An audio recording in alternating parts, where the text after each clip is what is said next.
Om Swastiastu. Baik, sebelumnya perkenalkan kami dari SGDA 6 yang mana pada kesempatan kali ini kami izin untuk mempresentasikan hasil karya student project kami yang berjudul Syncope Due to Cardiac Arrhythmia. Baik, selanjutnya berikut ini merupakan daftar nama anggota dari SGDA 6. Untuk selanjutnya akan dilanjutkan dengan pembahasan bab 1.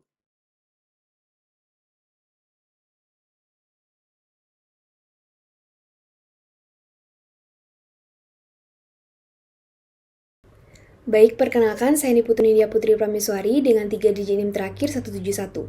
Pertama, di sini saya akan memaparkan terkait latar belakang di mana sinkop itu merupakan istilah yang digambarkan dengan pingsan atau terjatuh secara tiba-tiba, di mana ini dapat terjadi akibat adanya penurunan aliran darah ke otak sehingga menyebabkan kehilangan kesadaran secara tiba-tiba dan sementara. Sinkop ini dapat disebabkan oleh berbagai patologi mulai dari penyebab yang ringan hingga penyakit dengan risiko kematian yang tinggi secara mendadak. Nah, kardiak aritmia merupakan penyebab paling umum terjadinya sinkop, di mana salah satu penelitian kohort retrospektif juga menunjukkan hasil bahwa kardiak aritmia tertinggi menyebabkan sinkop sebesar 3,28% dari total 60 ribuan pasien sinkop, di mana kardiak aritmia ini merujuk pada irama jantung abnormal yang dapat mengganggu fungsi normal jantung. Nah, kardiak aritmia ini dapat mengganggu impuls listrik normal yang mengatur irama jantung sehingga menyebabkan episode sinkop. Sinkop due to cardiac arrhythmia ini dapat menunjukkan kelainan jantung yang mendasar hingga berisiko terhadap kematian jantung mendadak. Nah, perlu evaluasi yang sistematis dan terperinci terkait kondisi ini karena penanganannya bersifat dipersonalisasi sesuai dengan penyebab dan karakteristik individu penderitanya. Oleh karena itu, pemahaman yang mumpuni penting untuk memastikan penanganan yang tepat dan efektif terkait kondisi ini, yang selanjutnya akan dibahas lebih lanjut melalui student project ini.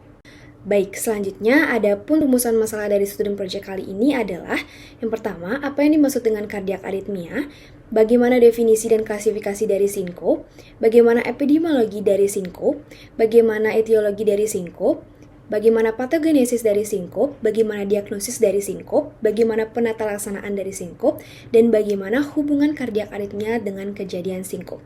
Kemudian, adapun tujuan penulisan yang menjawab rumusan masalah yang telah disebutkan tadi. Selanjutnya, adapun manfaat dalam penulisan student project ini adalah untuk manfaat teoritis diharapkan dapat memberikan kontribusi teoritis sebagai kepustakaan atau referensi penelitian lebih lanjut dan pengembangan ilmu pengetahuan, dan untuk manfaat praktisnya diharapkan dapat berkontribusi dalam meningkatkan kesadaran masyarakat terhadap penyakit ini. Baik, sekian dari saya, selanjutnya akan dilanjutkan oleh rekan saya. Terima kasih.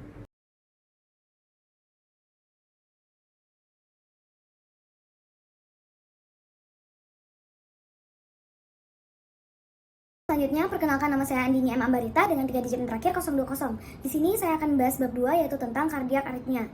Kardiak aritmia sendiri merupakan suatu kondisi di mana detak jantung tidak mengikuti pola aturnya. Ini disebabkan karena adanya sinyal listrik yang mengatur detak jantung yang tidak berfungsi dengan benar. Saat itu terjadi, detak jantung akan bisa menjadi terlalu cepat, terlalu lambat, atau bahkan tidak konsisten. Kardiak aritmia sendiri berpusat pada irama jantung yang abnormal sehingga mengganggu fungsi normal jantung dalam memompa darah. Klasifikasi kardiak aritmia sendiri dibagi menjadi dua berdasarkan tingkat kecepatan detak jantung, yaitu ada takikardi dan bradikardi.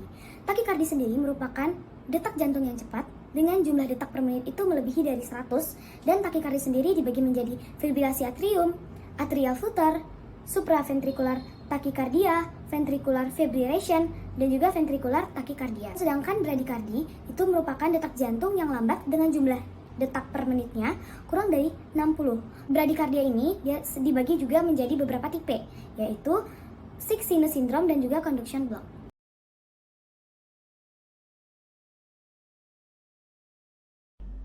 Perkenalkan, nama saya Konibela Septia dengan NIM 192. Di sini saya akan menjelaskan tentang definisi dari sinkop. Sinkop sebagai kehilangan kesadaran sementara ditandai dengan durasi singkat, onset tiba-tiba, serta pemulihan spontan dan sempurna. Pemicu penyebab sinkop biasanya dari lingkungan dengan suhu yang panas, disertai dehidrasi, menurunnya kadar gula dalam darah, dan anemia. Sinkop merupakan gejala sehingga harus dicari etiologinya agar dapat dilakukan tata laksana yang tepat.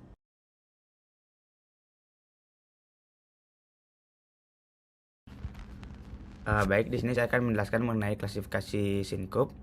Baik, berdasarkan European Society of Cardiology, di sini sinkop diklasifikasikan menurut mekanisme penyebab yang mendasarinya. Di antaranya itu yang pertama ada refleks sinkop yang dimediasi oleh saraf vasovagal. Yang kedua ada orthostatic sinkop, ini yang terjadi akibat ketidakmampuan tubuh mempertahankan tekanan darah yang memadai untuk perfusi cerebral.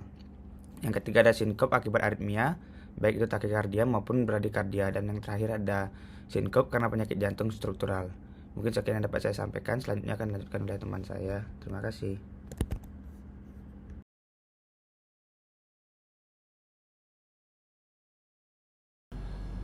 Terima kasih atas waktunya. Perkenalkan, nama saya Putu Cisa Purnama di Wirajasa dengan 3 digit 6 terakhir 219. Di sini saya akan menjelaskan tentang epidemiologi dari sinkop. Sinkop adalah kondisi di mana seseorang tiba-tiba kehilangan kesadaran, seringkali karena kegagalan dalam menjaga postur tubuh secara adekuat. Namun, pemulihannya terjadi dengan cepat dan spontan tanpa perlu intervensi seperti kardioversi, listrik, atau obat-obatan.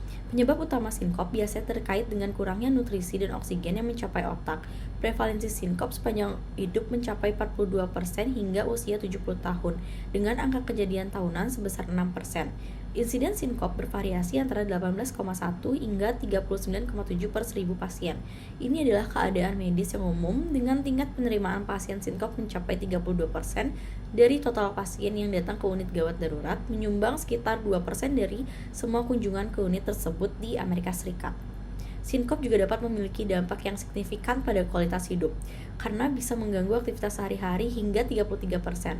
Sebagian besar kasus sinkop pada rentan usia 10 hingga 30 tahun disebabkan oleh sinkop vasovagal atau VVS. Sementara kejadian sinkop cenderung meningkat dengan bertambahnya usia, terutama setelah usia 70 tahun. Faktor ini terkait dengan adanya penyakit penyerta dan pengobatan yang kompleks pada usia lanjut. Etiologi jantung lebih umum terjadi pada kelompok usia lanjut, sementara etiologi non-kardiak seperti vasovagal lebih sering terjadi pada dewasa muda. Sekian dari saya, untuk selanjutnya dapat dijelaskan oleh teman saya. Terima kasih.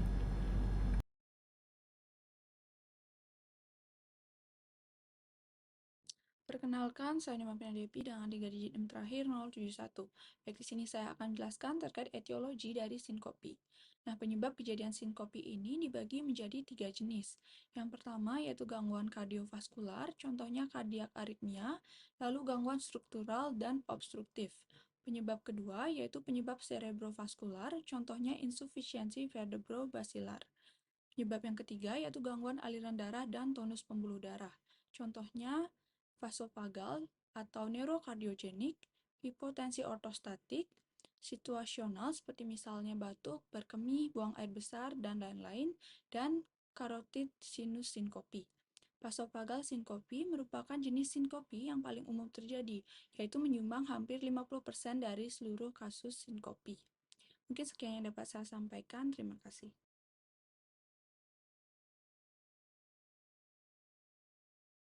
Baik, sebelumnya perkenalkan saya Rehan Sebasir dari belakang 172. Di sini saya akan menjelaskan mengenai patogenesis dari sinkop. Secara umum, patogenesis dari sinkop terjadi akibat kerusakan pada sistem penting seperti curah jantung, volume intravaskular, tekanan arteri rata-rata, atau resistensi pembuluh darah sistemik yang menyebabkan perfusi darah ke otak berkurang. Hal ini mengakibatkan penderitanya mengalami penurunan kesadaran. Secara umum, terdapat 3 jenis atau 3 tipe sinkop yang paling sering terjadi. Yang pertama, vasovagal sinkop terjadi akibat respon tubuh terhadap rasa sakit atau stres yang menyebabkan denyut jantung berkurang serta tekanan darah menurun. Yang kedua, ortostatik sinkop terjadi penurunan tekanan darah diakibatkan oleh berdiri yang disebabkan oleh kerusakan pada vasokonstriksi perifer atau volume darah yang berkurang. Yang terakhir, kardiak sinkop terjadi akibat aritmia atau kerusakan mekanik seperti penyempitan aorta atau kerusakan pada jaringan jantung. Sekian dari saya, akan dilanjutkan oleh teman saya. Terima kasih.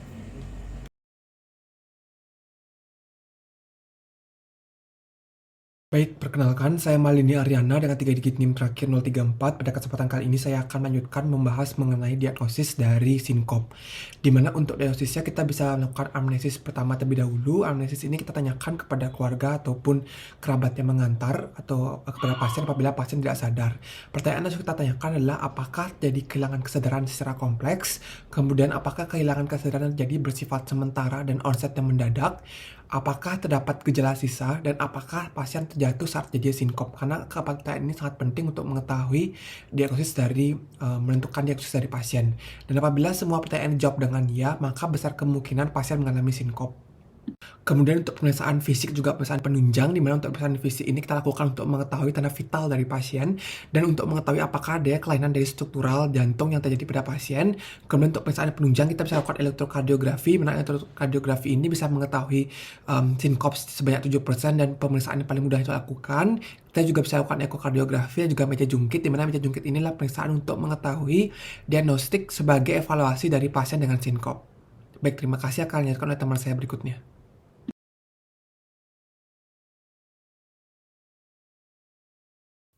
Akan saya lanjutkan, sebelumnya perkenalkan saya Laksmi Dewi Paramita dengan 3 digit NIM lahir 221. Tujuan dari pelaksanaan sinkop itu adalah memperpanjang keberlangsungan hidup pasien, meminimalisasi adanya cedera fisik, dan juga mencegah adanya kekambuhan. Pada pelaksanaan sinkop secara sederhana dapat dilakukan dengan cara duduk atau berbaring tidak bergerak dan juga melakukan primary survey. Dalam hal ini perlu diperhatikan juga tanda vital pasien dan juga posisi dari pasien, apakah dia tidur terlentang atau tidak. Penata laksanaan sinkop secara spesifik itu didasari dengan adanya etiologi dasarnya, seperti halnya pada sinkop dengan AV block dapat diberikan dengan pemberian atropin dan juga pemasangan pacemaker pada derajat yang lebih tinggi, serta pada sinkop dengan kardiak aritmia dapat dilakukan penata laksanaan farmakologi seperti pemberian amiodaron, pemasangan alat pacu jantung. Sekian dari saya, terima kasih.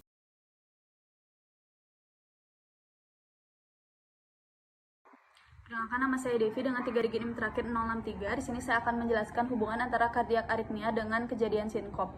Jadi yang pertama ada bradiaritmia yang dapat menimbulkan sinkop melalui beberapa mekanisme, yaitu ada penurunan curah jantung. Pada bradiaritmia, jantung berdetak dengan kecepatan yang lebih lambat dari normal, di mana denyut jantung yang lambat mengurangi jumlah darah yang dipompa oleh jantung pada setiap detiknya sehingga menurunkan curah jantung yang menyebabkan penurunan volume darah yang mencapai otak dan menyebabkan sinkop. Kemudian ada hilangnya sinkronisasi atrioventrikular, di mana pada block AV pengantaran impuls tertunda atau terhambat yang menyebabkan kehilangan konduksi antara atrium dan ventrikel, yang mengakibatkan atrium dan ventrikel dapat berkontraksi secara independen yang mengganggu fungsi pompa jantung secara keseluruhan dan dapat menyebabkan pemompaan darah tidak efisien, mengurangi curah jantung dan menyebabkan sinkop.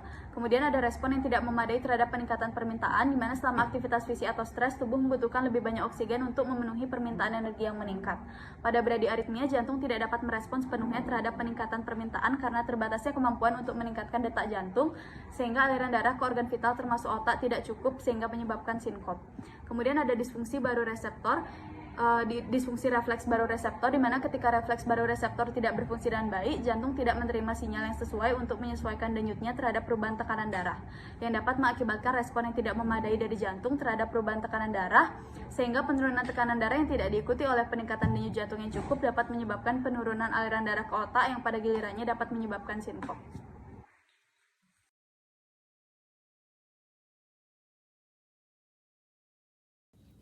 Perkenalkan, nama saya Aulia Vandara dengan 3 digit NIM terakhir 108. Jadi di sini saya akan melanjutkan penjelasan mengenai hubungan kardiak aritmia dengan kejadian sinkop bagian 2, yakni sinkop yang disebabkan oleh karena takiaritmia. Sinkop karena takiaritmia disebabkan oleh penurunan curah jantung yang signifikan karena berkurangnya waktu pengisian ventrikel. Hipotensi yang berlangsung sementara paling sering terjadi sebagai permulaan takiaritmia sebelum aktivasi refleks baroreseptor karotis yang menyebabkan vasokonstriksi dan pemulihan tekanan darah. Kemudian ada 2 jenis takiaritmia yang bisa menyebabkan sinkop. Yang pertama takiaritmia supraventrikular yang merupakan penyebab sinkop yang jarang terjadi jika pada kondisi normal, kecuali pada kondisi-kondisi berikut ini. Yang pertama penyakit jantung yang menyebabkan curah jantung terganggu, kemudian penyakit cerebrovaskular, kemudian gangguan tonus vaskular atau volume darah, dan juga laju ventrikel yang sangat cepat. Yang kedua adalah jenis takikardia ventrikel.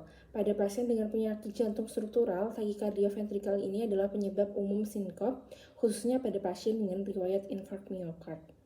Selanjutnya akan dilanjutkan oleh teman saya.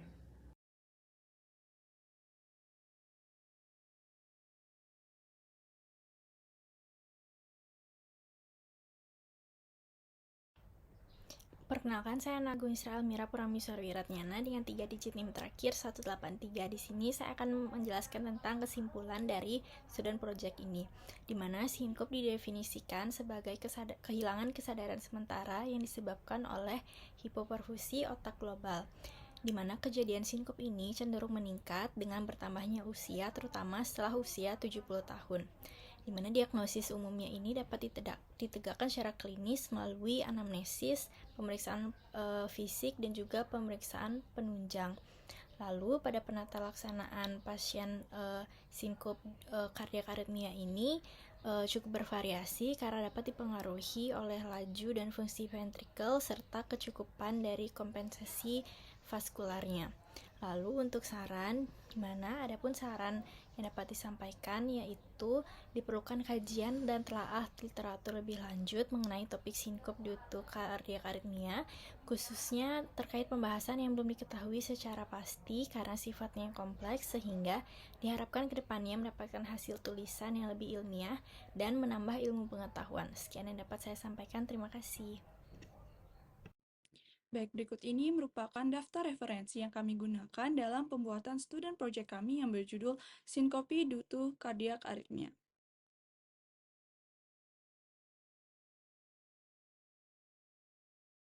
Baik, sekian dari presentasi student project kami yang berjudul Syncope due to Cardiac Arrhythmia. Saya selaku perwakilan dari SGDA 6 mengucapkan terima kasih dan juga memohon maaf apabila terdapat kesalahan. Untuk presentasi saya tutup dengan mengucapkan Paramasanti. Om Santi Santi Santi Om.